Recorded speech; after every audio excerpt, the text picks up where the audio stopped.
trinkets and sweaters. Sorry, guys, I have to ask for permits. 2 months ago, I was walking down a street in my community. I came up on a vendor. They were selling hats for kids.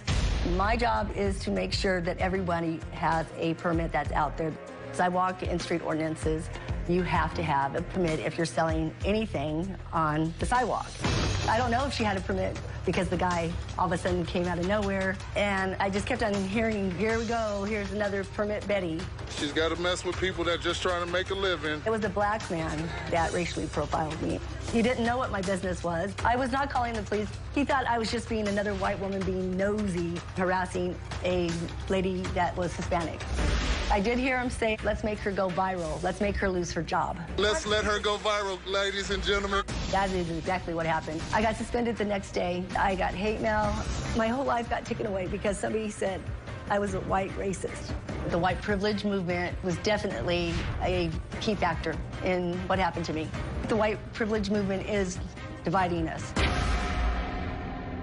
Well, Renee is joining us today with her attorney, Greg Winter.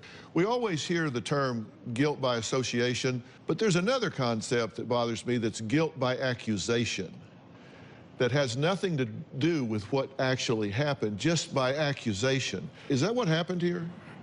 That's exactly what happened. I was actually calling one of our community guides to come over and to discuss the permit process with her. So, but can I offer her something? Talking about white privilege is not dividing us. It's having an honest, truthful conversation because you don't heal what you don't acknowledge. Hold on. And this isn't to attack. This is just to say something. I certainly appreciate, certainly appreciate what you've been through, but I'd like to point out that my client didn't do anything wrong.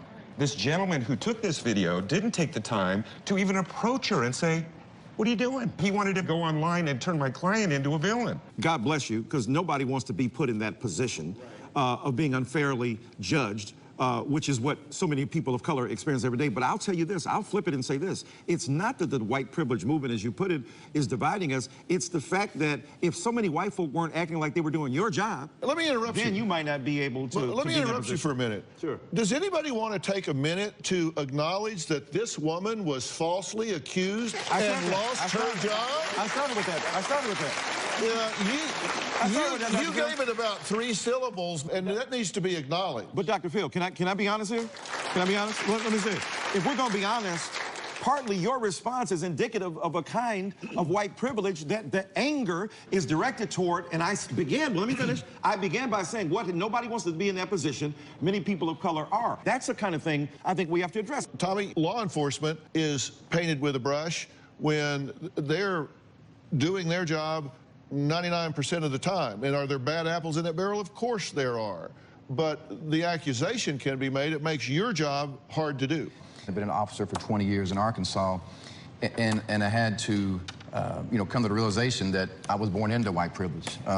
Peggy and I had a powerful conversation earlier this morning about using your white privilege to influence communities. And as a police officer, influencing communities is grassroots efforts to get to know people that aren't your color, to get to know their stories. If you have white privilege, use that to influence communities and bring communities together in order to make a difference. I feel for your situation, and I don't mean to belittle it or make light of it, but it's like, welcome to our world. Discrimination is not just simply because you're of a color.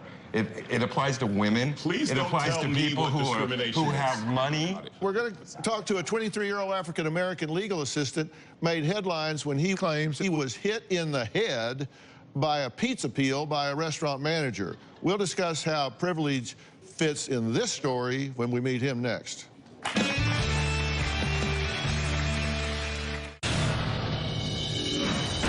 On the day of the pizza incident, I walked into a pizzeria with friends.